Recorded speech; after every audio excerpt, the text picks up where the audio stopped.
So today we're joined by Corporal Brian Fields of the Nicholasville Police Department's Bike Patrol Unit. We're going to talk to him just a little bit about what the Bike Patrol does and some safety tips for you kids on bikes. So, Corporal Fields, what exactly does the Bike Patrol do here in the city of Nicholasville? We're a specialized unit that does normal patrol functions, but we do it from a bicycle. We can get around in the neighborhoods through traffic a little bit faster and a little bit more personal to get involved with our citizens and the kids out during the day. We can talk to them and have a conversation with the children and other residents that we encounter while doing our patrol through the neighborhoods and the parks.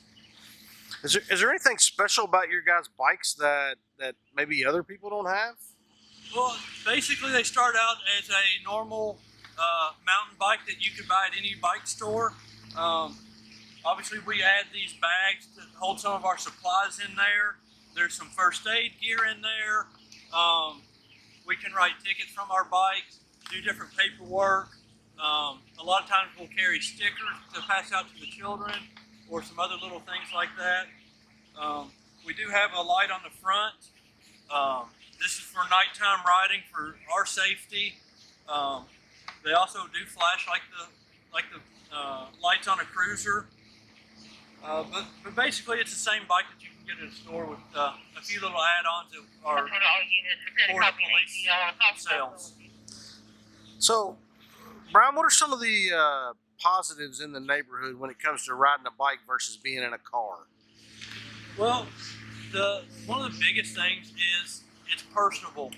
If we're out riding a bike and we see a group of children shooting basketball, we can stop and talk to the children, interact with the children.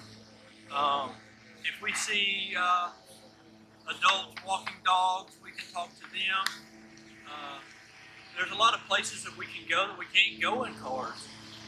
Bikes make it very easy for us to go through a park that we can't drive our vehicle cruisers through. Mobility and personal relationships that we build on the bike and talking to our citizens. Let's talk about the stealthiness on night shift. Not like a car, is it, when you're moving around through neighborhoods when you're trying to sneak up on people? How does this benefit the police department? Well, if I'm riding my bike at night, I can probably ride right up to you and put my hand on your shoulder and you won't know it. People don't think about bikes being out in the middle of the night and they're not listening for it and they're quiet to begin with. So you can get really close to people and them not even know it.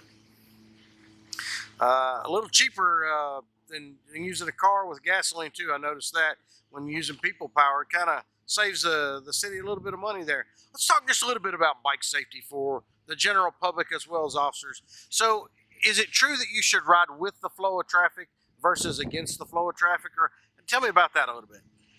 Well, on Main Street we have bike lanes, and I would encourage you to use those bike lanes and use them with the flow of traffic and follow the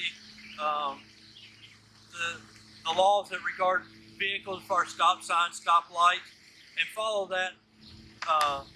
And if you're in a neighborhood, a lot of people go against the flow of traffic and go with the flow of traffic. I tend to go with traffic and follow the rules of the road. That's my advice. But the main thing is keep your head on a swivel and constantly watch for traffic.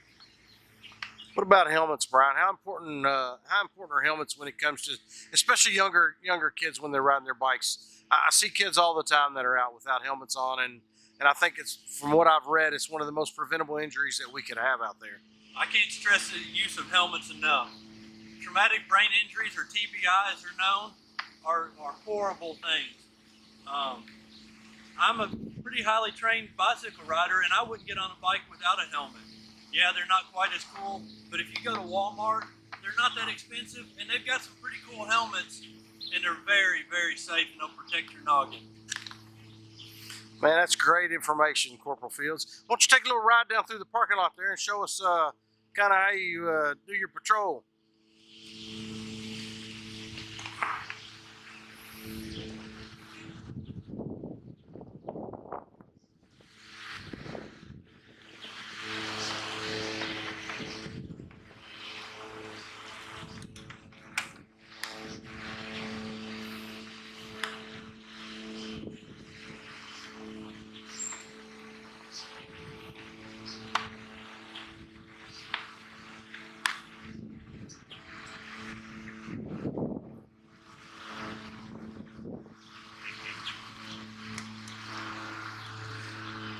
As you can see, these officers received a considerable amount of specialized training in riding their bicycles. They went to a 40-hour training class, which was sponsored by, I'm not sure, Corporate, where did you go to school for training for bike patrol? I went to the Police Mountain Bike Association, but there are several different schools out there that teach police mountain biking. Yeah, each officer, before they can actually go out on the patrol, receives at least a minimum of 40 hours of training in bike patrol. It's not just here's your bike and let's take off, because in that class they teach you some things in there that kind of help you, don't they? They do. We're taught how to follow people, how to fall, how to crash, how to use our bikes as shields in a riot situation, and even last case scenario, if we have to stop while straddling our bike and shoot our gun. But there's a whole lot to police biking. Yeah, one of the things I remembered the most was those stairs, going downstairs. I thought there's no way I can ride a bike downstairs, but by the time I was done, they taught us the dynamics and how to put yourself on a bike, and I thought that was the coolest thing in the world. Yes, riding and up, if just a few steps, we can ride up steps. But yeah, we learn on and off-road bike riding. That's how we go to the parks, around golf courses, through neighborhoods, through all kinds of urban terrain as well as off-road terrain. Corporal Fields, we appreciate your time today and look forward to seeing you out again. Have a great day.